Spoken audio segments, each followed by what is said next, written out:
හයි ළමයි කොහොමද ඉතින් ඔයාලට? ඔන්න මං අදත් ආවා ලස්සන වීඩියෝ එකක් අරගෙන.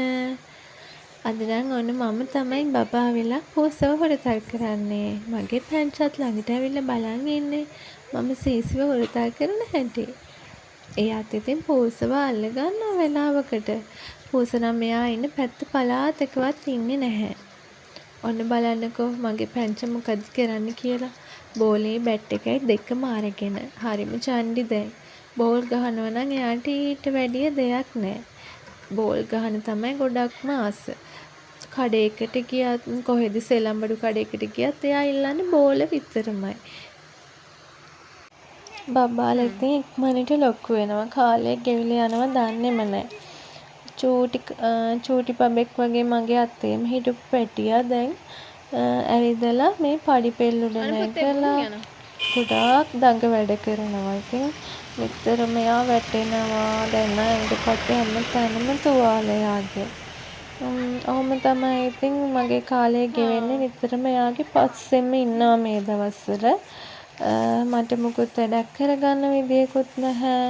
නිදා ගන්න පැය දෙකේ තමයි මොනවා හරි කරගන්න ඕන කරගන්න තියෙන්නේ.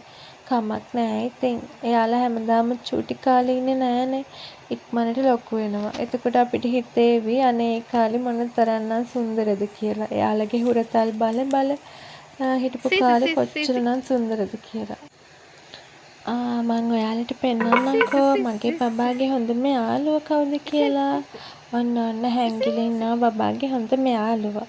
හැබැයි මෙයා බබාට වැඩිය කැමති නෑ. මොකද බබා එයාව අල්ලලා මිරිකනවනේ. මිරිකලා විසි කරනවා. ඉතින් එයාට රිදෙනවනේ. ඒක නිසා මෙයා නම් බබා දකින්නකොට දුවන එක තමයි කරන්නේ. බලන්නකෝ එයා ලස්සනයිද කියලා. තාම චූටි පැටියෙක්. ඔන්න ඉතින් දැන් රෑ වෙලා බබත් එක්ක ආව ඇඳට. මෙයා නම් නිදා ගන්න පාටක් නෑ ඉතින්. කෑක ගහ තමයි ඉන්නේ. එයාව ඉතින් නිදි කරවන එක ලේසි නෑ. එයාව නිදි කරවන්න මං අරගෙන ඇවිදිනවා. ඉතින් එහෙම තමයි එයා හුරු වෙලා තියෙන්නේ. කමක් නෑ ඉතින් මේ ටික කාලේ ඔහොම ඉතින් බබා එක්ක සතුටින් ගෙවන්න තමයි හිතාගෙන ඉන්නේ. ඔන්න බලන්නකෝ ඉතින් එයා කරන වැඩ. අනේ මන්ද එයාව ලේසියෙන් කන්ට්‍රෝල් කරන්න බෑ. හරිම විසේ දැන්.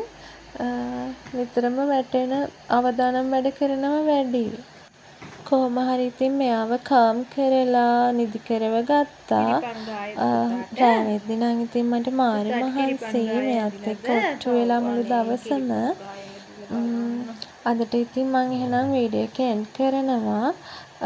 ඔයාලා මාව සබ්ස්ක්‍රයිබ් කරලා තියාගන්න. අදට එහෙනම් මං ගිහින් එන්නම්. බයි හැමෝටම. බුදු සරණයි. මෙහි ඉන්නු.